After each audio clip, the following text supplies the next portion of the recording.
গাছের প্রয়োজনীয়তা নতুন করে কিছু বলবার নেই, এবং বৃক্ষরোপণের গুরুত্ব সম্পর্কেও বলবার কিছু নেই। প্রতি বছর যে পরিমাণে বিভিন্ন কারণে, নগরায়নের কারণে, অবকাঠামোগত উন্নয়নের কারণে যে পরিমাণে গাছ কাটা পড়ে, ঠিক ওই সময়ের মধ্যে কিন্তু এই পরিমাণে গাছ পরিণত আকার ধারণ করে না।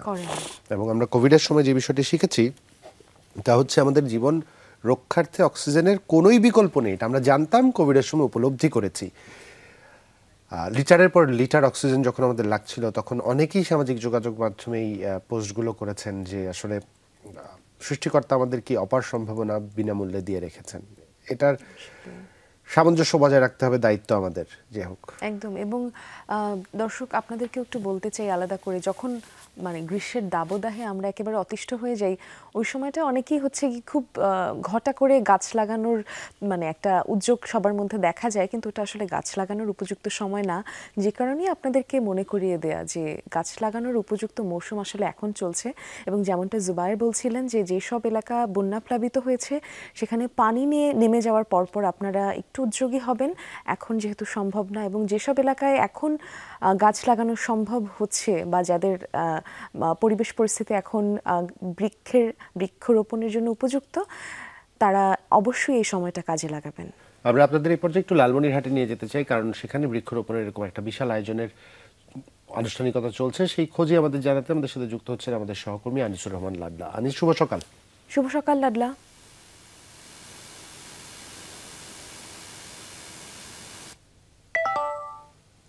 দুঃখিত দর্শক, আমাদের সাথে সংযোগটি বিচ্ছিন্ন হয়েছে। আমরা পুনরায় সংযোগ স্থাপনের চেষ্টা করব, কারণ প্রকৃতির যে বৈরী আচরণ, সেই আচরণের জন্য ইন্টারনেট সংযোগও বিঘ্নিত হচ্ছে কিছু কিছু অঞ্চলে। আমরা চেষ্টা করব পুনরায় সম্ভব হলে তার সাথে আপনাদের যুক্ত করার। এবং যে বিষয়টি বলছিলাম, প্রকৃতি পরিবেশের যে বাস্তবতা, সেই বাস্তবতা কিন্তু আমাদের মাথায় রাখতেই হবে। কারণ মৌসুমী বায়ুর কথা তুমি বলছিলে, সেই মৌসুমী বায়ুর প্রভাবে কিন্তু যে বৃষ্টিপাত, সেই বৃষ্টিপাতের পরিমাণ আমরা দেখছি এবং তার সার্বিক জীবন ব্যবস্থাকে বিঘ্নিত করছে। পুনঃসংযোগ প্রতিষ্ঠার চেষ্টা করছি আমরা লাডলার সাথে। আমরা আরো একবার যেতে চাই তার কাছে। আনিসুর রহমান লাডলা, আপনি শুনতে পাচ্ছেন নিশ্চয়ই আমাদের। একটু আপনার মাধ্যমে দর্শকদের এই চমৎকার বৃক্ষরোপণের উদ্যোগ সম্বন্ধে জানাতে চাই। আরো একবার শুভ সকাল। শুভ সকাল লাডলা। জুবায়ের, মিমিশো সকালের বাংলাদেশের সকল দর্শকদের শুভ সকাল। আসলে জুবায়ের, যেটি আপনি বললেন যে আমি কিন্তু লালমনিরহাট জেলা শহর থেকে 35 কিলোমিটার দূরে এসেছি। এটি একটি প্রত্যন্ত অঞ্চল। আর দলগ্রাম দ্বিমুখী উচ্চ বিদ্যালয়, এই বিদ্যালয় কিন্তু এবারে বৃক্ষরোপণের জাতীয় পর্যায়ে তারা কিন্তু প্রথম স্থান অধিকার করেছে। আর আমি একটু এই বিষয়ে কথা বলবো। আর যারা এরা কিন্তু বৃক্ষরোপণে যেহেতু প্রথম স্থান অধিকার করেছেন, আমি একটু কথা বলবো এই বিদ্যালয়ের সহকারী প্রধান শিক্ষক কৃষ্ণ কমল। আপনি একটু জানাবেন যে আপনাদের স্কুল তো জাতীয় পর্যায়ের প্রথম হয়েছে, আসলে এটি কি আপনারা শিক্ষক হিসেবে কিভাবে দেখছেন? আসলে আমরা তো গর্বিত, আপনাকে ধন্যবাদ। খুব ভালো লাগছে 2016 সাল থেকেই এ পর্যন্ত 110 বছর আমাদের স্কুলের পদার্পণ। আমাদের অনুভূতি, আমরা আমাদের হেড স্যার যে অবদানটা রেখে যাচ্ছেন, এটা গর্বের বিষয়। আমরা খুবই আনন্দিত।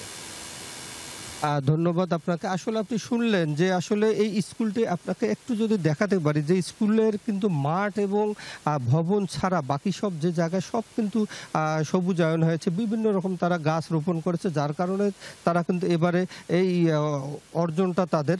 এবারে আমি আরেকজন শিক্ষকের সঙ্গে কথা বলবো, সহকারী শিক্ষক নাসিরুল। আপনি একটু জানাবেন, আপনি তো স্কুলের সঙ্গে ওতপ্রোতভাবে জড়িত, আপনাদের এই যে বৃক্ষরোপণে যে আপনারা ব্যাপক সাড়া ফেলেছেন, জাতীয় পর্যায়ে প্রথম হয়েছেন, আসলে এটি আপনাদের শিক্ষার্থী বা ম্যানেজিং কমিটি বা শিক্ষকরা, আপনারা এই সাফল্যের পিছনে আপনাদের কতটুকু অবদান এবং আপনারা আগামীতে আরও কি করতে চান, একটু আমাদের দর্শকদের জানাবেন।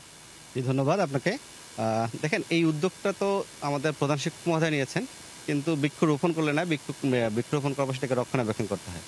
তো আমাদের যে বৃক্ষরোপণে আমরা প্রায় 2500 উপরে গাছ লাগাইছি, তো এইটা কিন্তু শেষ না, এটা চলমান প্রক্রিয়া। তো স্যার যখন উদ্যোগ নিয়েছেন, এরপরে স্যার কিন্তু নিয়মিতভাবে সেটা পরিচর্যা করে আসছেন এবং এরপরে আমরা নতুন করে আবারও কিন্তু গাছ লাগাচ্ছি। এবং আমরা শিক্ষকরা, শিক্ষার্থীরা এবং আমাদের অভিভাবকরা সবাই কিন্তু আমাদের সবসময় সহযোগিতা করে আসছেন। হ্যাঁ, ডিফিকাল্টিস টুকটাক থাকে, কিন্তু আমরা সেটা ওভারকাম করতে সক্ষম হয়েছি। আর আমরা সবাই মনে করি যে দেখেন, প্রাণ প্রকৃতি রক্ষার্থে আমাদের সবার এগিয়ে আসা উচিত। এবং এই প্রাণ প্রকৃতি যদি রক্ষা করতে না পারি আমরা, তাহলে কিন্তু আমরা নিজেদেরকেই রক্ষা করতে পারবো না। আচ্ছা, ধন্যবাদ আপনাকে। আসলে শুনলেন যে এই শিক্ষকরা, ছাত্ররা সবারই কিন্তু অবদান রয়েছে, ম্যানেজিং কমিটি সহ যারা আছেন এখানকার স্থানীয় লোকজন সবারই অবদান আছে এই বৃক্ষরোপণের পিছনে। আর এই স্কুলটি যেহেতু একটি প্রাচীন স্কুল, এখানে তারা লেখাপড়া খেলাধুলার পাশাপাশি কিন্তু তাদের এইবারে আর একটি অর্জন হলো এই বৃক্ষরোপণে জাতীয় পর্যায়ের প্রথম স্থান অধিকার করা। এখন আমি কথা বলবো এই বিদ্যালয়ের আর প্রধান শিক্ষক, আসলে যার অনুপ্রেরণা, যার ঐকান্তিক প্রচেষ্টায় এইটি সম্ভব হয়েছে। প্রধান শিক্ষক আব্দুল কুদ্দুস মুকুল, আপনি একটু জানাবেন যে আপনার স্কুল একটি প্রাচীনতম স্কুল, এখানে অনেক জায়গা আছে। আপনি যতটুকু জানতে পেরেছি এই জায়গার এই যে পরিত্যক্ত জায়গাগুলি রয়েছে সেগুলোতে আপনি বৃক্ষরোপণ করেছেন। আর স্কুলের লেখাপড়ার যে আমরা এসএসসির ফলাফলের যেটা আমরা কয়েক বছর থেকে দেখেছি, ফলাফলও ভালো এবং তারা অন্য অন্য কারিকুলাম যেগুলো আছে সেই ইয়েগুলো তো ভালো, তারা খেলাধুলাও ভালো। তা আপনি একটু জানাবেন যে এই সফলতার পিছনে আপনি একটু আমাদের যে গল্প আছে সেটিও আমাদের দর্শকদের একটু জানাবেন। ধন্যবাদ। প্রথমেই বিষয়টা হলো যে আমি এই স্কুলেরই ছাত্র। 1981 সালে আমি এখান থেকে বের হয়ে গেছি এবং প্রধান শিক্ষক হিসাবে আমি এখানে 2011 সালে জয়েন করি। করার পরে দেখি যে সমস্ত স্কুলটার ক্যাম্পাসটা 7.5 একর ক্যাম্পাসের মধ্যে 4.5 একরেই আমার ক্যাম্পাসের মধ্যে এখানে আছে। বিদ্যালয় ভবন ব্যতিরেকে 4 একরের অধিকাংশ জায়গায় আমি বৃক্ষরোপণে সফল হয়েছি, গাছ মুক্ত করছি এবং বিশ্ব যে জলবায়ু বা পারিপার্শ্বিকতা সব মেনটেন করার জন্যই বিভিন্ন প্রজাতির প্রায় 10-12 প্রজাতির গাছ আমার এখানে আছে। এবং আপনি শুনে খুশি হবেন যে আমি এবারে জাতীয়ভাবে প্রথম হয়েছি আর কি বৃক্ষরোপণে, এবং আমি পুরস্কার গ্রহণ করেছি মাননীয় প্রধান উপদেষ্টার উপস্থিতিতে। সেজন্য আমি খুব কৃতজ্ঞ বোধ করতেছি এবং আমার সহকর্মীরা, বিশেষ করে আমার একজন চতুর্থ যে কর্মচারী আছে, এর পরিশ্রমটা অনেক বেশি হয়েছিল। পাশাপাশি সমস্ত শিক্ষক কর্মচারী এবং শিক্ষার্থীরা সবাই আমাকে সহযোগিতা করছে এগুলো রক্ষণাবেক্ষণের জন্য। তা আমি আরও যে 2-1টা জায়গা ফাঁকা আছে সেটাও আমি চলমান প্রক্রিয়া আছে আমার গাছ লাগানোর ক্ষেত্রে।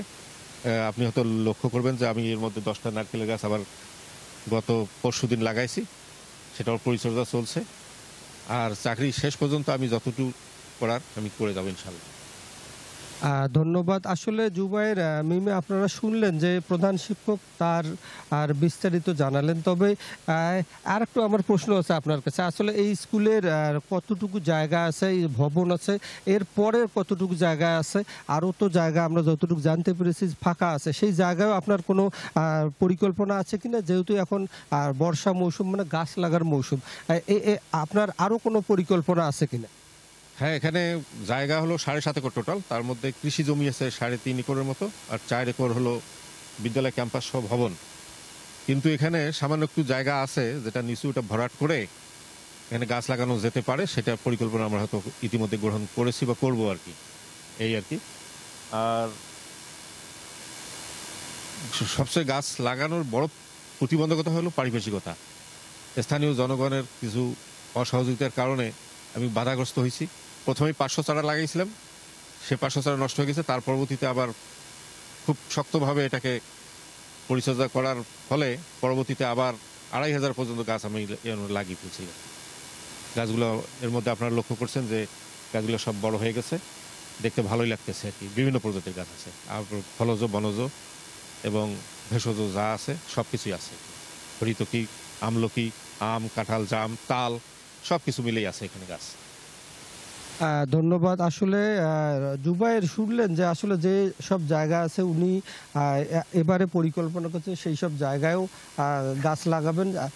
এরপরে তার যে আপনি শুনলেন যে আরও তার 10টি নারিকেল গাছও কয়েকদিন আগেই রোপণ করেছেন। আর যেসব খালি জায়গা আছে সেগুলো বিভিন্ন রকম গাছ লাগাবেন বলে জানিয়েছেন। তবে আমরা ক্যাম্পাসে ঘুরে দেখেছি যে এখানে এমন কোনো গাছ নাই যে ফলজ, বনজ, ঔষধি সহ বিভিন্ন রকম গাছ, যেটি উনি বললেন যে ফুলের গাছ পর্যন্ত আছে, যেটি বললেন যে 2500 গাছ তারা লাগিয়েছেন, আরও তাদের গাছ লাগানোর পরিকল্পনা রয়েছে। আর তবে এই প্রতিষ্ঠানের দেখে আমি যতটুকু জানতে পেরেছি যে অন্য প্রতিষ্ঠানে তারা কিন্তু এরকম বৃক্ষরোপণে এগিয়ে আসতেন বলে আমরা বিভিন্ন জায়গায় আর বিদ্যালয়ের প্রধানদের কাছ থেকে জেনেছি।